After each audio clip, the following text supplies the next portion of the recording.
ہوگا تو کیا اکرام کرنا، ہم کیا جانے یہ کون ہے؟ آپ صلی اللہ علیہ وسلم نے مسلمانوں سے زیادہ غیروں کا اکرام کیا ہے، اپنے سے زیادہ غیروں پر خرچ کیا ہے۔ اس ملک میں تعصب اس لیے ہے مسلمان غیر مسلم میں کہ مسلمانوں میں آپ صلی اللہ علیہ وسلم کی طرح اپنے وطنی بھائیوں کا اکرام کا مزاج نہیں ہے۔ جی ہاں، یہ فتنے جھگڑے لڑائیاں اس لیے بھی ہو رہی ہیں کہ غیروں پر کا اکرام کرنا یہ ختم ہوتا جا رہا ہے۔ ہمیں چاہیے اپنے وطنی بھائیوں کا کیا اکرام کریں۔ یہ اسلام تو صاف کہتا ہے کہ اسلام اکرام کا حکم دیتا ہے۔ اسلام اس کا حکم نہیں دیتا کہ آپ لوگوں کو پکڑ پکڑے مسلمان بناؤ اور آپ ان کو ڈرا ڈرا کے مسلمان بناؤ یا آپ انہیں لالچ دے کے مسلمان بناؤ۔ اسلام اس کی اجازت نہیں دیتا کہ آپ کسی کو زبردستی مسلمان بنائیں، اسلام اس کی اجازت ہی نہیں دیتا۔ لو جی آپ تو پتہ نہیں کہاں سو رہے ہیں۔ اسلام میں اجبار ہے ہی نہیں کہ آپ کسی کو ڈرا کر دھمکا کر تلوار دکھا کر کسی کو مسلمان بناؤ۔ اسلام میں اس کی کہیں گنجائش نہیں ہے۔ اسلام تو ایک پیارا سلامتی کا مذہب ہے، وہ تو یہ کہتا ہے آپ کو یہ کام اچھا لگتا ہے آ جاؤ یہ کر لو، اور آپ کو یہ کام اچھا نہیں لگتا آپ اپنے دین پر رہنا چاہتے ہو اور اپنے دین پر۔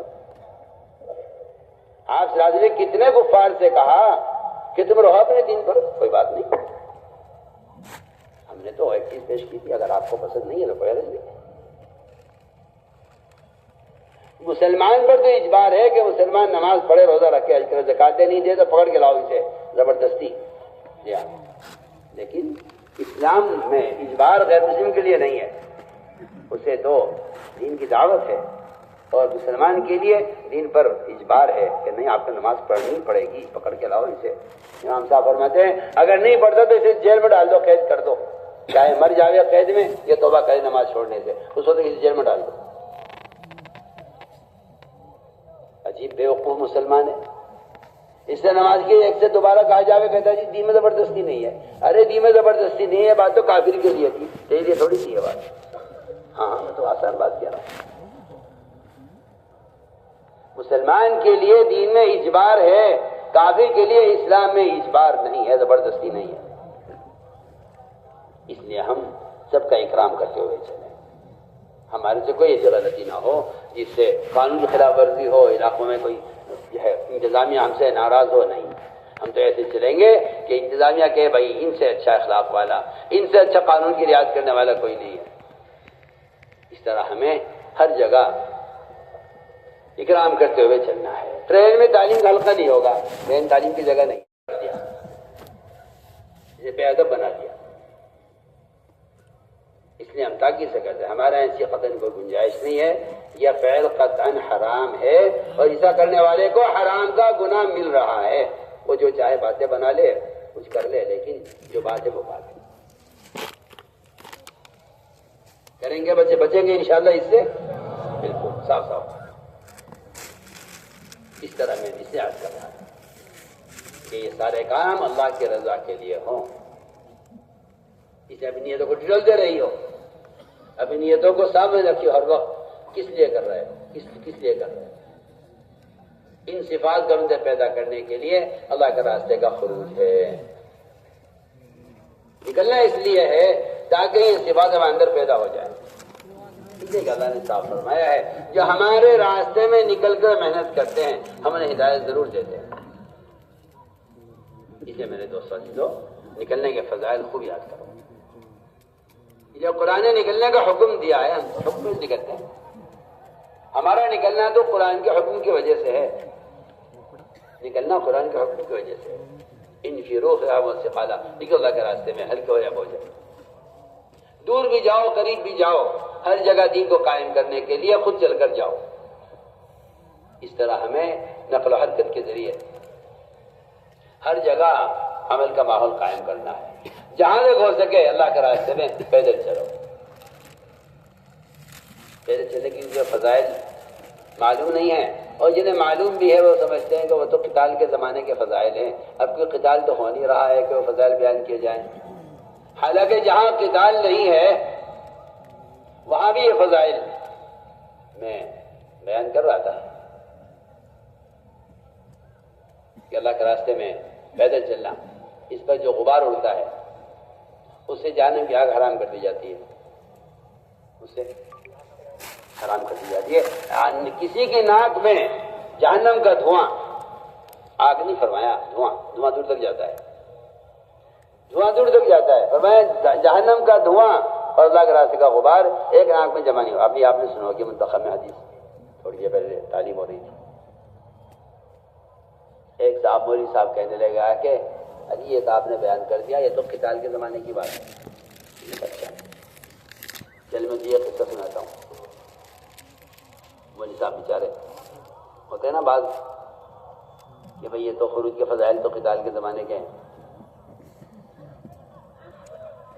میں نے کہا سن، حضرت مولانا اسعد مدنی مجاہد امت اور فدائی ملت رحمۃ اللہ تعالی علیہ، مسلمانوں کے انفرادی، اجتماعی، ملی، سیاسی، دینی سارے کاموں میں مصروف رہتے تھے. دن رات امت کی ہدایت اور امت کی ضرورت اور امت کے مسائل کے لیے. ایک مجاہد آدمی تھا.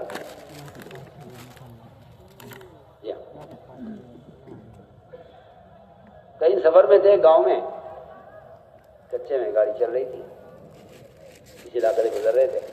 وہ غبار اڑا تو خادم نے جلدی سے گاڑی کا شیشہ بند کیا. کہنے کیا کر رہے ہو؟ پوچھا حضرت نے. خادم نے کیا کر رہے ہو؟ کہتے تھے یہ غبار آ رہا ہے. فرمایا کہ یہ اللہ کے راستے کا غبار اور جہنم کا دھواں یہ ایک ناک میں جمع نہیں ہوں گے. کسے کہا؟ سوچیے، آپ سوچے کوئی وہ بھلا جس کام کے لیے بھی سفر کر رہے ہوں گے، راستے اللہ کے راستے کا جہاد ہے. اور وہ صاحب کہنے لگے جی یہ تو اس زمانے کی بات ہے جب قتال ہوا کرتا تھا، وہ قتال کے زمانے کی باتیں ہیں. آپ اس زمانے کی بات آج کیوں کر رہے ہیں؟ آپ قتال تو ہے نہیں، پھر یہ فضیلت کیوں ہے؟ میری بات آپ یاد رکھنا سب، عوام ہو یا علماء. خروج کے فضائل اعمال کو متعدی بنانے کے لیے ہیں.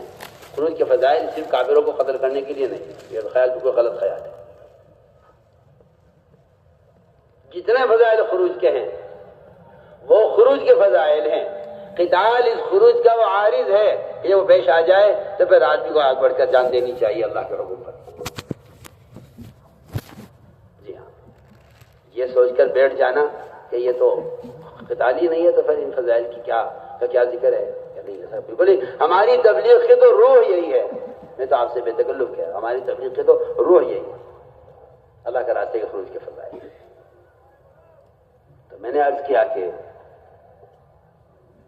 جہاں تک ہو سکے پیدل چلو. پیدل چلنا اللہ کے عذاب کو، اللہ کے غصے کو ٹھنڈا کر دیتا ہے، جہنم کی آگ کو حرام کر دیتا ہے اللہ کے راستے پیدل چلنا. اس طرح ہمیں اور سواری کی بھی اجازت بھی ہے، ضرورت بھی ہے. جہاں سواری کی ضرورت ہے وہاں سواری سے سفر کریں. سواری اس بات کا خیال رکھیں کہ ہماری ذاتی کسی کو تکلیف نہ ہو. ہر ایک اپنی سیٹ ہے، ہر ایک کی اپنی بیٹھنے کی جگہ ہے، ہر ایک اپنا ٹکٹ ہے، اپنی اپنی جگہ بیٹھے. مسافروں کو تنگ کرنا، جگہ بدلنا یہ ہمارے کام کے اصول کے بالکل خلاف ہے. جس کی جہاں سیٹ ہے ٹرینیں وہاں بیٹھے، برابر والے کو دعوت بھی دے، ملاقات بھی کرے، اکرام بھی کرے. نمازوں کا اپنے اپنے اوقات پر اہتمام کرتے ہوئے، نمازوں کا اپنے اپنے وقت پر اہتمام کرتے ہوئے چلیں. چاہے دو ساتھی جماعت سے نماز پڑھیں. نماز میں قیام شرط ہے، نماز میں قیام شرط ہے. بیٹھے بیٹھے فرض نماز پڑھ لی جائے، سواری میں نماز نہیں ہوتی. نماز میں قیام شرط ہے، نماز میں قیام شرط ہے. کہیں ٹرین رکتی ہے کچھ دیر، نیچے اتر کے نماز پڑھ لو، دو جماعتیں کر لو. اور نہیں رکتی اتنی دیر، ٹرینیں پڑھ لو، دروازے کے پاس پڑھ لو، دو ساتھی جماعت کر لو. اس طرح نماز پڑھیں کہ نماز قضا بھی نہ ہو اور ہماری نماز سے کسی کو تکلیف بھی نہ ہو. لوگوں کی خوشامد کر کے بھائی صاحب ذرا سے ادھر کو ہو جائے، نماز پڑھ لیں 2 رکعت. اور جگہ آدمی جب آپ لوگوں کا اکرام کریں گے اپنے کھانوں میں، لوگ آپ کے اکرام کریں گے آپ کی نمازوں میں. ہماری جماعتوں بخیلوں کی طرف خبر کرتی ہیں. دیا بھائی 10 ساتھی ہیں، 10 شاید آؤ. ارے تمہارے